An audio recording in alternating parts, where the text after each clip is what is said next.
Hey,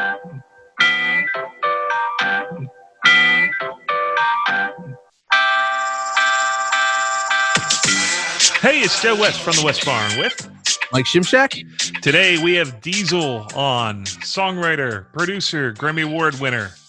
Hey. Before we get started, I want to remind you all to subscribe wherever you're listening.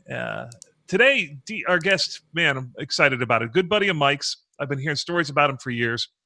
Deezle's Grammy Award winner. He's worked with written songs and produced records for the likes of Destiny's Child, T.I., Lil Wayne, Birdman, Chris Brown, Robin Thicke, Wyclef Jean, Mary J. Blige, Usher, T-Pain, Eminem, Drake, DMX, Jennifer Lopez, Kanye West. It goes on and on and on. So welcome to the show. Thank you. You're in Los Angeles, yes? Yeah, glad to be here. Glad to be here on the show, but I am in Los Angeles. Great. So we were actually hoping, we want to talk a little bit about you as a producer and everything, but we were hoping to do a little bit of a deeper dive on your Grammy Award-winning record with Lil Wayne. That's over, and you can correct me if I'm wrong because I'm getting this off the internet, is over 8 million in sales. Carter 3? You know what? That sounds about right. I know for a fact that Lollipop is like Diamond. So that's 10 million, right? Yeah, that's my first Diamond record that I actually wrote on. Incredible. And you've got we were hoping to maybe do a little bit of a deeper dive in a minute about that stuff, but Mike was telling me, I thought it was super interesting. He said that you moved to Mexico City for a minute.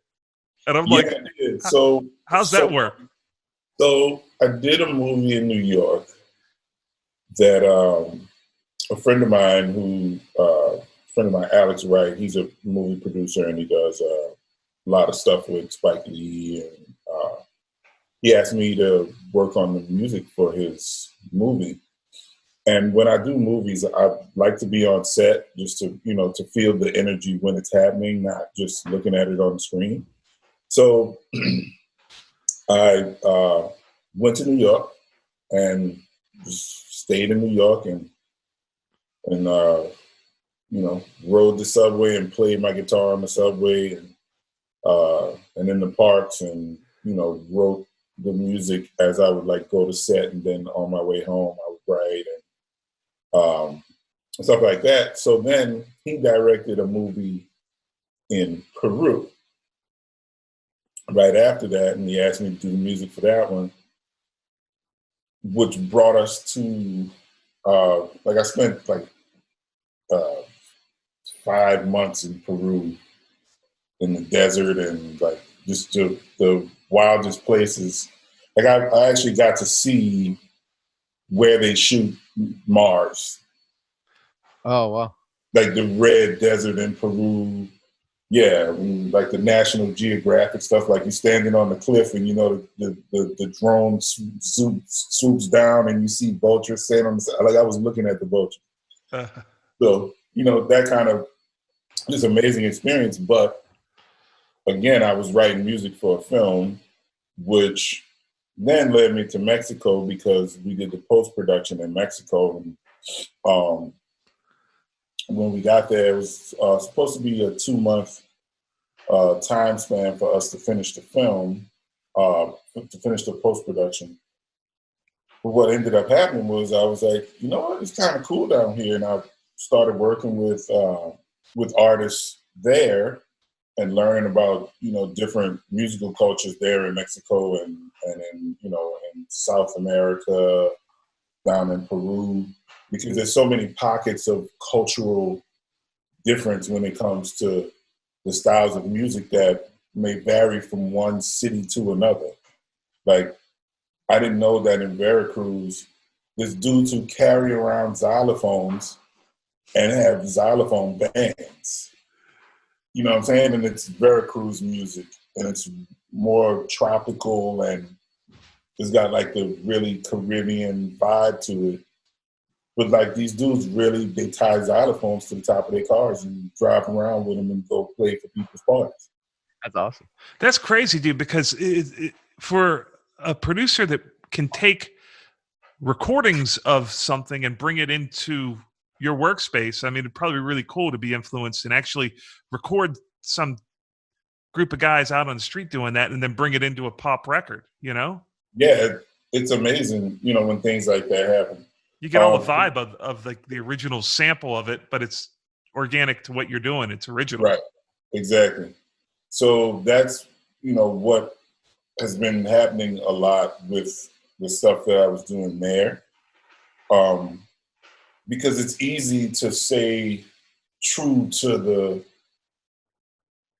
the natural vibe of the music, but still make it, you know, palatable for an audience that's in, you know, in the United States of America, or an audience, you know, overseas who listens to, you know, whatever style of music, right? As long as it's done well. So it's kind of like you kind of give them the lens to see it through, which is like a broad lens. Like you make what they do accessible to the rest of the world. Yeah, it's like the chocolate and the peanut butter deal. Exactly. Super cool. Yeah, and it's cool for them because their culture gets a giant stage to be seen through, right? That version of it. Totally. I've been I've worked with probably 6 or 7 different artists from down in Mexico, and a few in Peru as well. And the fusion of the thought. So the thinking that, okay, I'm here, I have to do this kind of music, or I'm in this location, I have to do this kind of music. That mindset disappears, you know, because when you go to clubs and, you know, in the Americas, when you go to a nightclub, it's generally going to be reggaeton music, unless it's a salsa club, or unless it's a, you know, bachata club. Like, it's probably going to be reggaeton or some form of it. But, you know, doing the collaborations, the realization of thought comes that, you know what, just because I'm here, that don't mean I have to do the music. And like, let me try something with more of a hip hop R&B vibe that's, you know, and maybe fuse some reggaeton into it, but not just do the whole night, you know what I'm saying, type of thing. Yeah. So it expands thought. I love the idea that, like, we put so many self encumberments on ourselves, like, oh, we've got to do this because we're working for the pop world. We have these fences, right? But like, the idea is like, you could really, as long as it works, you could do whatever you want. Right. Yeah. So like, for me, it's like, fuck the dog, jump the fence. Yeah. You know what I mean? Like, I love the idea of that. I just don't, and I see it in, like, when you're saying that, I'm thinking to myself, man, I could start thinking more like that. Like, I'm a little small-minded at times, or I could fall prey to just sort of pulling off the same trick every time, you know. But it's like, man, especially if you're abroad, you go into some of these cultures and you're just like, it's like you're seeing the world for the first time. And as an artist, you don't get to do that often. Right. You know, I just got asked last week, as a matter of fact, to do some Brazilian funk. Now, you know, when somebody told me about the genre maybe 6 months to a year ago, like pre-corona, all that, I was like, oh, you know, funk, like thinking funk, like funk. Yeah. But when they say Brazilian funk, I was like, so what is Brazilian funk? I'm thinking it's going to be a Brazilian rendition of funk music. Not at all. It's like, it's this snare dominated beat with the kick drums. It's like you get the first strike, and then the second and third, like the next beat is like a triplet kind of thing that you don't hear at all in Western music. and it's really interesting. And I mean, when I tell you people lose it, they lose it. Like the crowds go crazy. But it's like the blending of the traditional Brazilian rhythms from not from North Brazil, more from like central or southern Brazil with, you know, programs, music. It's really interesting. Shows a lot of confidence though, because it's like you don't know that your thing's even going to work, right? Yeah, no, I've been working on it I've been studying for the last like week and a half, like really trying to master the timing of that thing to get it to not feel computerized and to feel natural. You know, so that the authenticity is still there, but you know, then I can know what I can do with it. You know, it's kind of like when you get behind the wheel of a Corvette. Right. Until you mash the gas a couple of times, you don't really know what you're sitting on. Yeah. You know? That stuff is your forte, man. Like, there's not a whole lot of people on this planet that are better at rhythmic stuff than Deezle. It's kind of his thing. Like, everything feels amazing, and it always starts with those drums, man. Yeah, I love the drums. That's your thing. I mean, your company's called Drum Major Music, right? Right.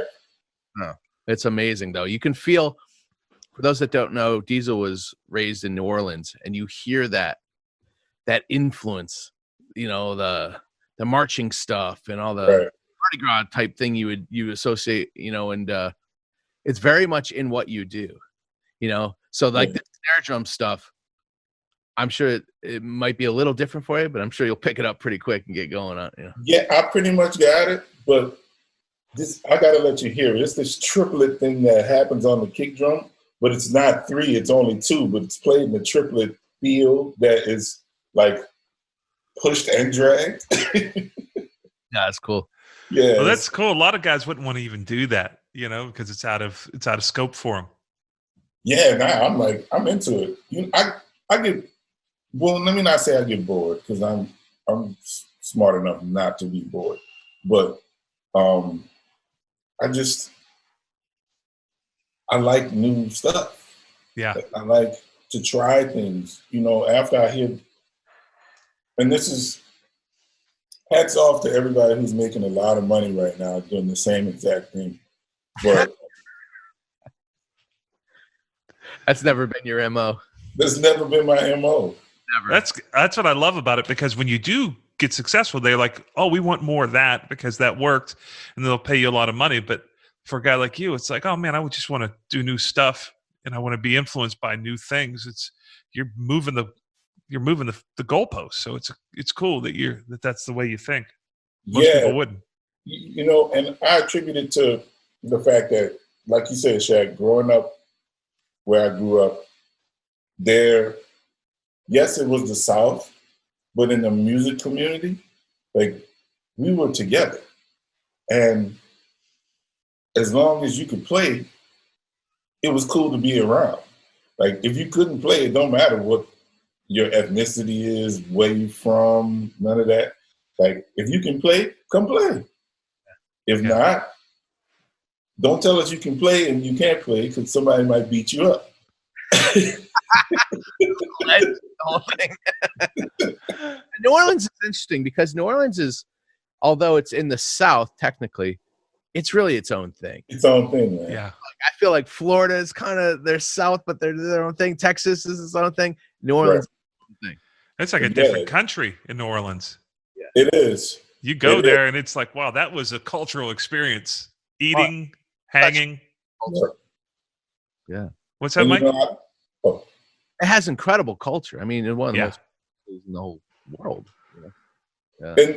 And that's why I feel like my experiences were broadened, because I wasn't taught to not like somebody for the kind of music they listen to. I wasn't taught to or not like a certain music because certain people listen to it. Like, nobody cared. If it was good, it was good. And if we can work together and do something together, let's do it. Yeah, And Mike told me this story about you where you guys would be in the studio and he would just have a guitar and you'd be like, "Hey, what are you doing?" And it was like anything was on the table. So if you yeah, if you picked up something and played it, you liked it, it was gonna find its way into the record, which yeah, it's on the table. I said this to you before we started the podcast. To me, that's a big misnomer about you in particular, is that you're obviously very famous for your work in hip hop, right? Some seminal work you've done in hip hop.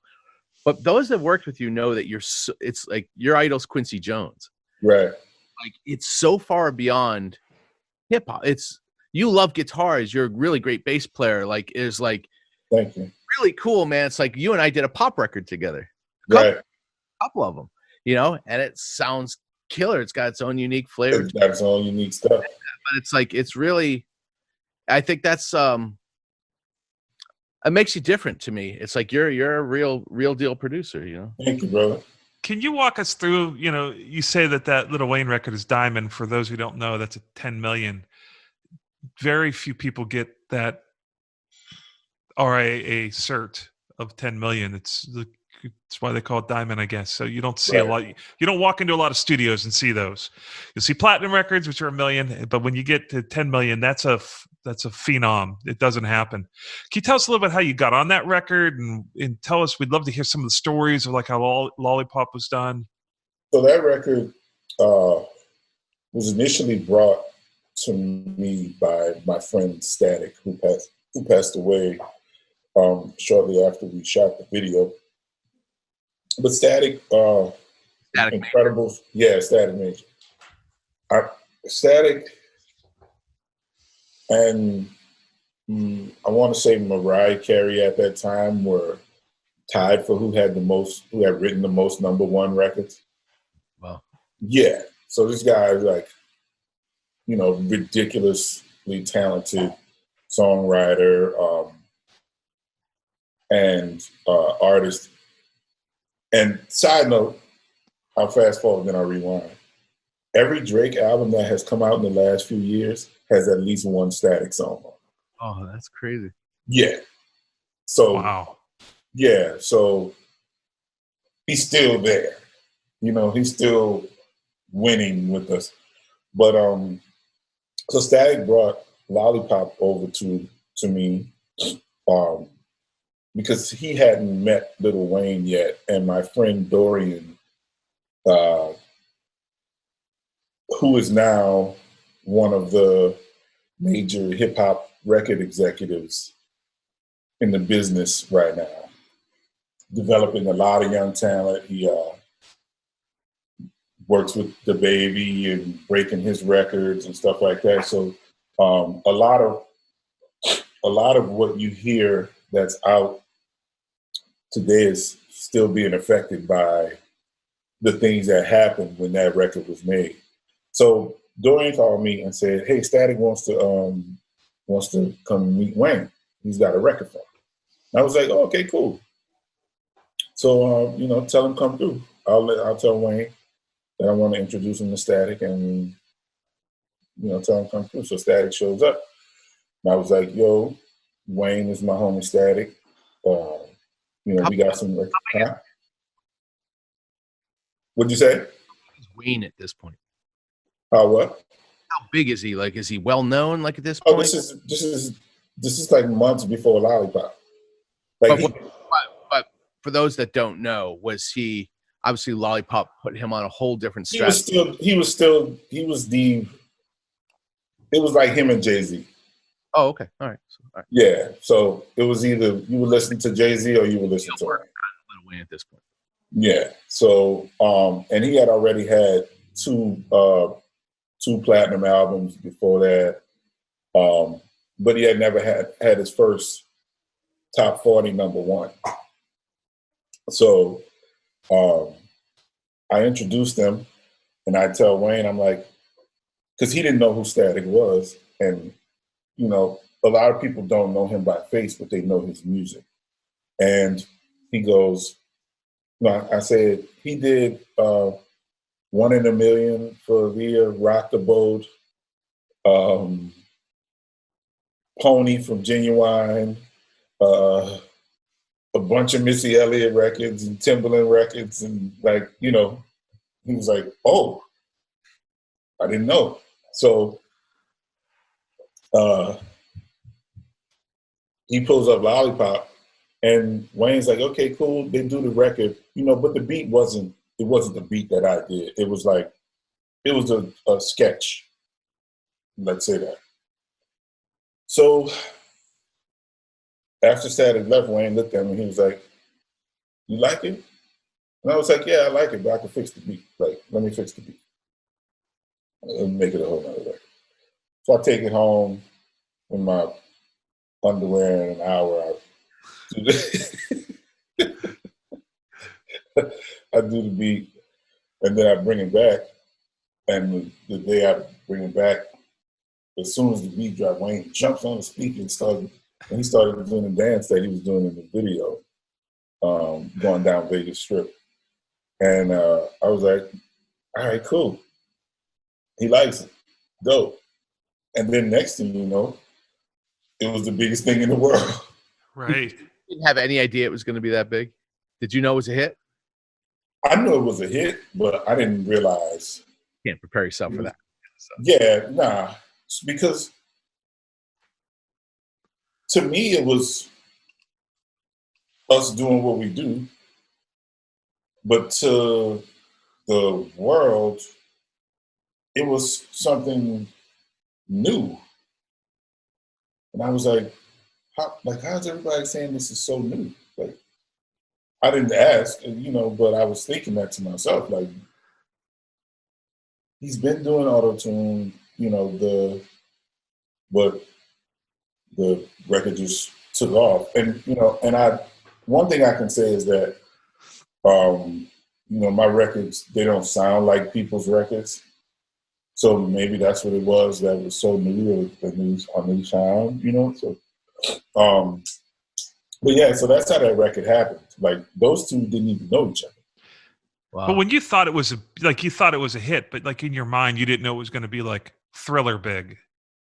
Like no, that had, because I was looking at some of the stats on that, and it wasn't just number one in the rap genre. It was number one on like almost all the charts in the top 200. Yeah. Like it was the number one song of all songs. Yeah, it was number one. Which is like, people say, "Hey, you got a number one at the country charts." It's a super big deal. But it's like, if it floats out there in the top 40 on the top 200, but to have a number one on the top 200 chart, like that's all music, all genres, that's everything. So what was that like? Were you just like, did you wake up the next morning and like figure out like, oh, this is the first thing you think about? It kept going number one. So it would be number one here. Then on that chart for a week, somebody else's record would go number one, and then it would go back number one there, and then go number one over here, and then back here somewhere it's number one again, and then overseas it's number one. Oh, you know, so like it was so many times that it was number one in different places at the same time, and then at different times. Like it was I don't even know what to call that experience. Right. For you, who was successful, it was weird. Like you've had chart success before, and it was like, it made that like an uncomfortable or you know, it wasn't the status quo for a hit that you've had with other people. It was just a totally different experience. Exactly. And what was that like, you know?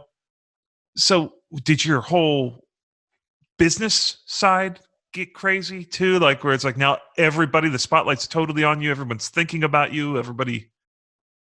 Yeah. And you know what? There was something that I didn't realize is that I needed to be in rooms with people who were making decisions because they didn't really have access to me because I was still working. Like, we were still, you know, I was on with my team of people that I worked with. So, you know, and when I did realize that, you know, Wayne and I talked, and I was like, hey, bro, you know, there's more resources and money to be made with me not sitting in this chair. Because now, like, people are calling me trying to buy songs and they want to pay you, you know, at that time he was getting $150,000 a verse.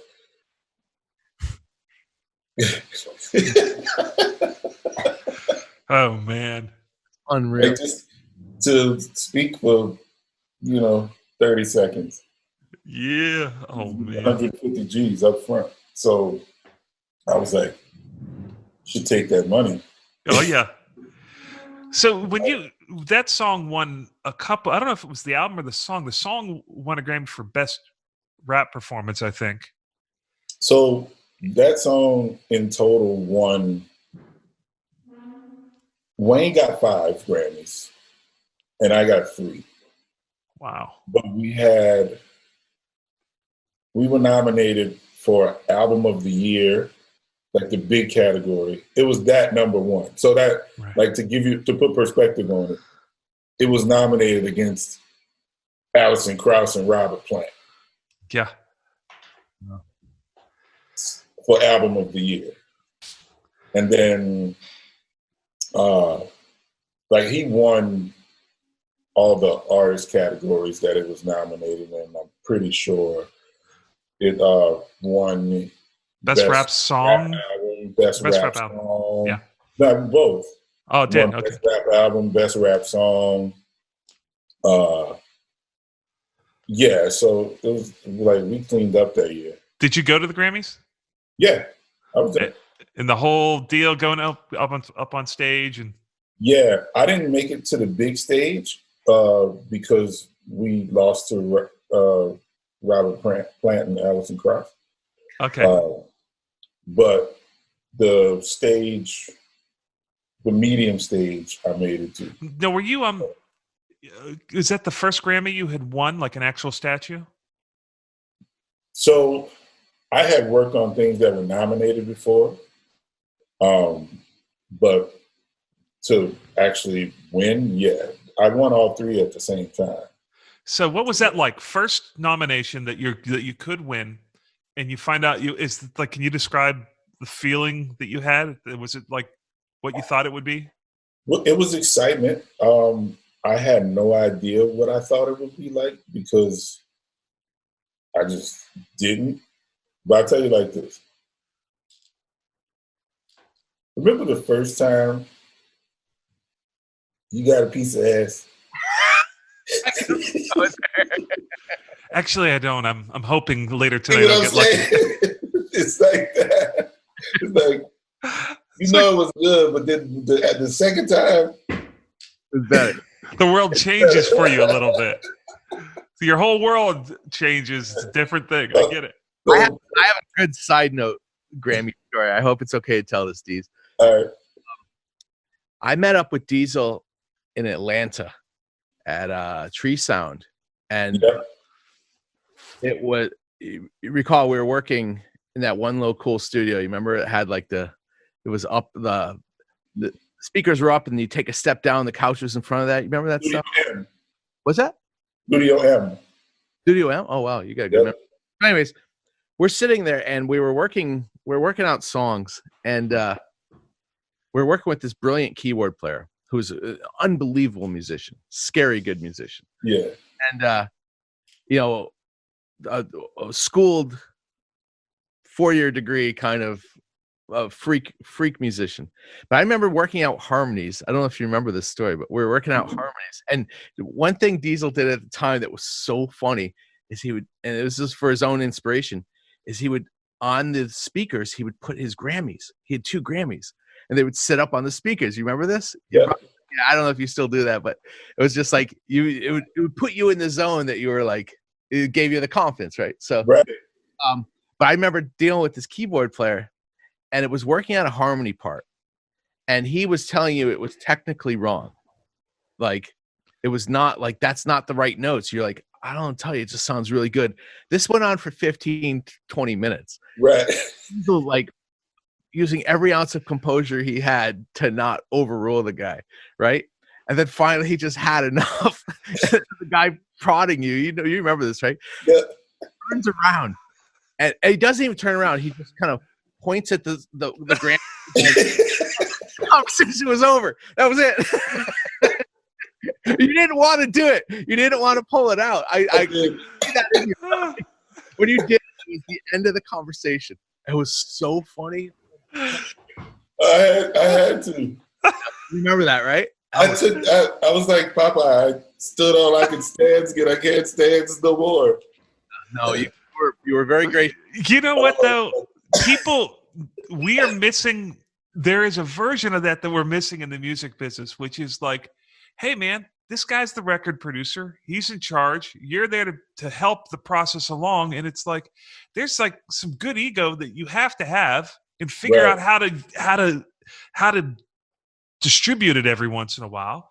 But you know, hopefully that guy learned a lesson, because you know the last thing you want to be in a recording studio is in a situation where people are fighting each other, working against each other. The song's sitting there losing every second that happens. Right.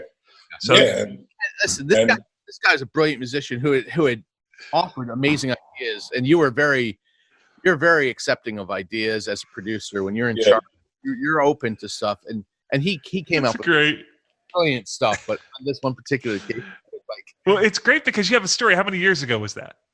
This was 2009, right, Shaq? Yes. Or 10. So it's an 11-year-old story that has us all laughing our asses off. Let me see if I can play that record for you. Oh wow, okay. You mind if I play it? Yeah, play it. It sounds incredible.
I mean, that's like when you hear that, and I was, like I said, we were hearing it. We'll post in the real audio, but like just listening, it just like feels like a hit. Yeah. Doesn't it? Did you mix that? That's not even mixed yet. It said rough. I saw on the thing. Yeah. Well, geez, I can't wait to hear it full res. That's our work. I wanted to ask you, because I saw a bunch of stuff where you're like credited as an engineer too, and I'm sure it's just part of the process. But how seriously do you get into the engineering game of the records you're doing? Pretty seriously. That started because I was in audio. I still am an audiophile, and I have the absolute need for. I put it like this: the air's got to move. Yeah. If the air ain't moving, you're just making noise. So when you're making records, are you the man at the console, engineer, programmer, laying all the beats, and engineering as well? I do my best to let people do their jobs, but I also know that, especially with this, generation of cats that we have in studios now as engineers, they weren't afforded the luxury of having access to tape machines and actually, like, I was a tape op. So, the editing on Pro Tools that people do, I used to do that on tape. And, and fear for my life while doing it. Yeah, right? No undo. Yeah, no undo. Like, when you punch in, you're in until you're out. And whatever was there is gone. It's gone. It's not on a hard drive somewhere. It's not on a hard drive. You can't pull the brackets out and get the old take back. Exactly. Yeah. So, can you tell me, I had a limited stint of, I was working with these producers that were out of like Columbus when I was in New York, and we were doing a lot of like, we did a Tyrese record, a 702 record, and some other stuff for RCA. And it was like, I just, as the engineer on those records, I couldn't do two things. I couldn't get it loud enough in the room. Like, it was so loud that you could see the lights doing this, right, on the wall. Yeah. And I just couldn't get the amount of low end into the record and then feel good about it translating outside of this room with these quested $40,000 monitors. Right. Like, tell me what you're doing. Is that, I know a lot of that has to be sample selection, sound select, sourcing good sounds, right? That do that EQ wise. But like, when you're putting a record out, how are you getting that amount of low end to work on records and still be playable everywhere on a phone? Because it's real. What do you mean? Like, my 808s that I made come from a Neve oscillator. Hmm. Like, were you there, Shaq, when I found that tone generator? I was, yeah. Yeah. So earth shattering. Yeah. So it's like, it's pure tone. It's not derived from some, it's like, it's the tone. Yeah. And so you would attribute it more to the source material that makes it possible to get that later. Yeah. If you have it's like having a painting and a photo of a painting. Yeah, I get it. Because, a lot of times, say, especially in reference to low end, people hear bass, but they don't feel it. And that's because the tones, like the tone in the waveform is not there. Like, the speaker should be, the cone should be oscillating. Like, yeah, you got to move the air. So, a lot of that's probably leaving space for things to work too, not dumping a bunch of things over top of your 808. Definitely. And do you do stuff in your, when you, like, let's say you take one of these massive 808s that you're using, will you make your kick drum smaller to just not occupy the same low end space that the I have a tendency to tune mine so that they're at least in the same key. Yeah, I get that. Yeah. So, but it depends, because like now the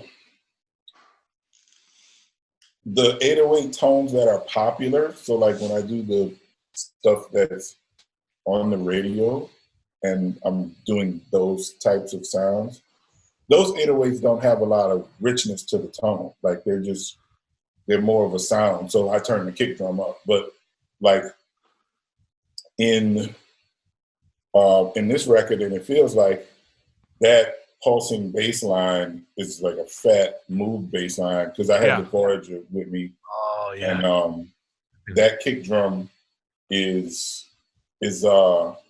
some of the low ends scooped out a little bit to, like you said, to to allow the bass to shine, and then the top end does its thing as far as the rhythm and the percussion. Are you doing that by choosing the sounds that already sort of have those inherently in the sounds? Or are you doing it like in Pro Tools with EQs and stuff?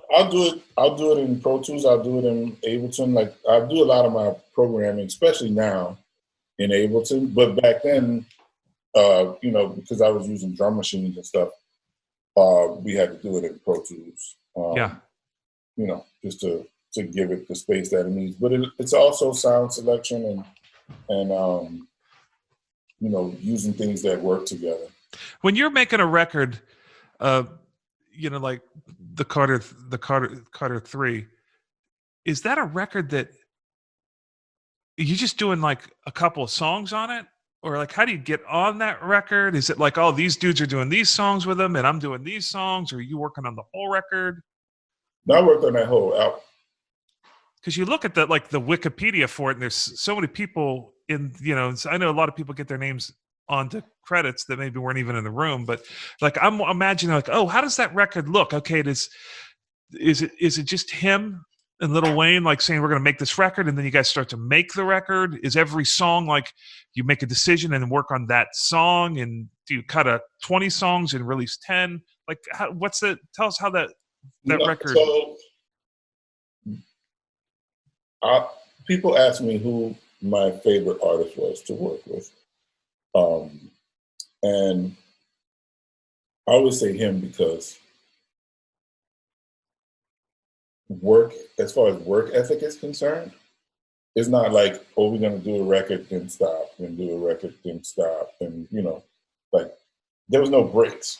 It was, and this was years, if I'm talking about for years, like, oh, wow.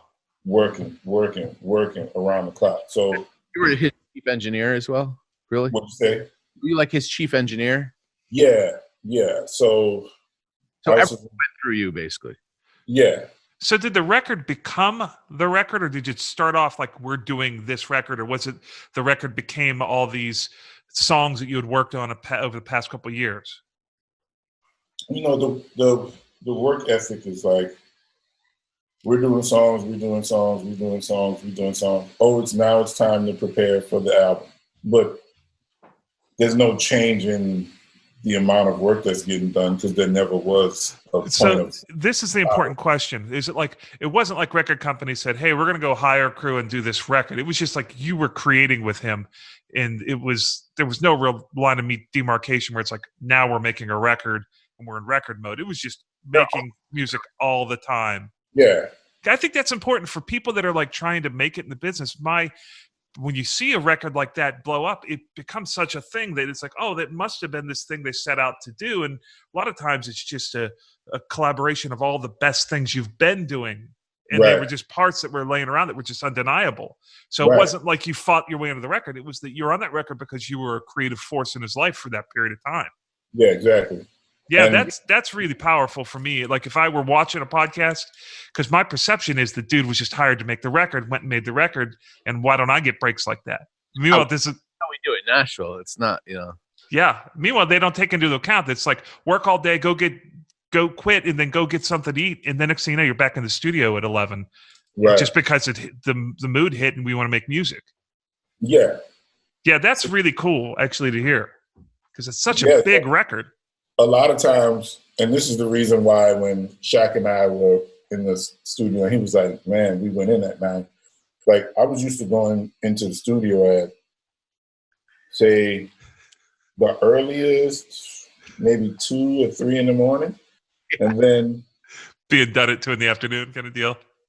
The next day, yeah. Yeah. Like, I was done by 3 o'clock in the morning. I was like, they found me on the couch sleeping. Yeah. And this was daily. And sometimes we would leave the studio at 5 in the morning. And then I get a call at 9 to say, hey, let's go back. And I'll be like, okay, let's go. You know, but that kind of work ethic and that kind of dedication to your craft can only get you championships. You know what I'm saying? Like, it's like if you stay ready, you don't have to get ready type. Well, and the other thing, going back to the studio wasn't such a horrible thing for you because you love doing it, right? Yeah. It was never a thing where I, you know, felt like, oh, fuck, I don't want to go. Nah, I live and breathe it. I'm in the studio every day still. I'm still doing it every day, at least 10 hours a day. That's cool, dude. Can you tell us, you're on a record right now, I don't know if you could talk about it, but it's a Latin thing, and someone just played on the record. Can you talk about that? Oh, yeah. So last year I started a project, and it's actually when I left Mexico. I left Mexico to come back to the States, LA in particular, to do a Latin fusion project where there's a guy who comes up with guitar ideas, and then a percussionist from Cuba whose family is like a legendary drum family from Africa, like from their tribe. So it's like, you know, decades, maybe a century of drummers this guy has in his bloodline. And like I had to figure out what to do with it. Because it's like, okay, these guitar ideas are like, you know, jazz chords and 9 chords and stuff like that. Some of them are, you know, really interesting progressions. And this guy's smacking the shit out of the bata or the congas. So I, you know, because of my background, I was able to see how the puzzle fits together. And there's one particular record that I wrote the melodies to and produced. I was like, I want Stevie Wonder on this record. And it was a year ago. And like 2 weeks ago, because a friend of ours and a person involved in the team happened to know him, like next thing you know, a year later, I'm sitting in the studio watching Stevie effing Wonder play harmonica on this record. And I was like, wow, like that's pretty cool. Like, I don't know how else to say it, but that was like, that actually was one of the highlights of my life. Like, I bet. Yeah, that's amazing. Yeah, I mean, you're watching this guy do the shit he does, and it's like nothing, and he's cool and a beautiful human being, and it happened, you know? Like, I had no idea how it was going to happen or anything like that. It came to fruition. Awesome, dude. Yeah, and that's got to be a little bit of a head trip too, because then you're like, "Hey, man, let's punch here. What do you think of doing this?" And you're like, "I'm helping Stevie Wonder get a better take." I mean, that's got to be a weird head trip. You know what? It's a mind fuck. Yeah. That's all I can say. It's like, this guy just asked me what I thought. Right. Yeah. That's incredible. Incredible, man. Like, thank you. Sir, that's what I think. Thank you, sir. Hey, I know we've taken up a bunch of your time, but I wanted to ask you about, are you mixing your records? Or are you working with someone to mix the records? How's that look? Yeah, so generally I'll get them to a point where I really like the way it sounds and it's responding right in different, environments and feeling good. And then I'll go, okay, so let me send it over to this guy or to, depending on what it is. So different guys. You have different guys for different things. Yeah. Yeah. And who do you use? Do you usually get to pick who masters the record, or? Yeah. And who do you lean? Well, for label stuff, they generally have their processes that they go through. When you choose, who do you like to use? It's a handful of guys. I like Sterling. I like Chris at Sterling. Chris Geringer? Yeah, he's good. I have been trying out some new guys. Like I have a friend named Maor Applebaum. Oh yeah. I know him. Yeah, so Maor, he's got that new piece of gear called the Oven or something, right? Yeah, that whatever it is. I don't know what it does, but it's supposed to make everything sound better, which is like, okay, I'm up for I like that. Sticking in the What is it? It's a box that like you literally, it's like, I talked to him about it. It's just like everything sounds better through it. He's got people that he's playing with it. He'll give it to a mastering guy or a mixer, and they're all ranting and raving about it. So, I mean, in a world like, is it EQ? Is it compression? Is it both? Is it, who knows what it is? But it seems like people are talking about it. Right. So yeah. The other question is, are you?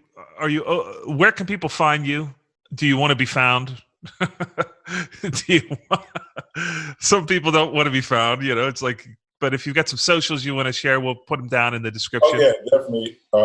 So my Instagram is Deezle Gets Grammys, DeezeGetsGrammys. So it's Deezle Gets Grammys. And that's really the only social media I use. Okay. And I actually got one more. So I'm in the process of launching my rolling papers company. Yeah, you are. Oh shit, that's incredible. Yeah, and they're all hemp. Even the glue is non-chemical. It's vegan, organic, burns super even, clean. You can actually taste your herbs. And is there a website associated with that? So there's an Instagram associated with it that I've literally just started like a week ago, and it's Deez Papers. So it's like, you ever smoke Deez Papers? DeezPapers. Well, awesome, dude. I've been hearing so many stories over the years from Mike about you, and it was really good to get to put like a spirit along with the stories. You're a good dude. You can tell you're a great hang and a mega talent. So I want to thank you for coming on. I appreciate you guys having me. And are you coming to LA with? I'm not. I'm going to be here in Nashville. We usually get to LA though, but next time we go, after the pandemic, we'll definitely hook up with you. Right. Yeah, totally. And Shaq, when you guys come out next week, man, about a new spot and come let's have fun. Check out these papers. All right. Well, thank you so much. So we're all finished up here today. Thank you so much, Deezle. We'll see you next time. Signing off from the West Barn.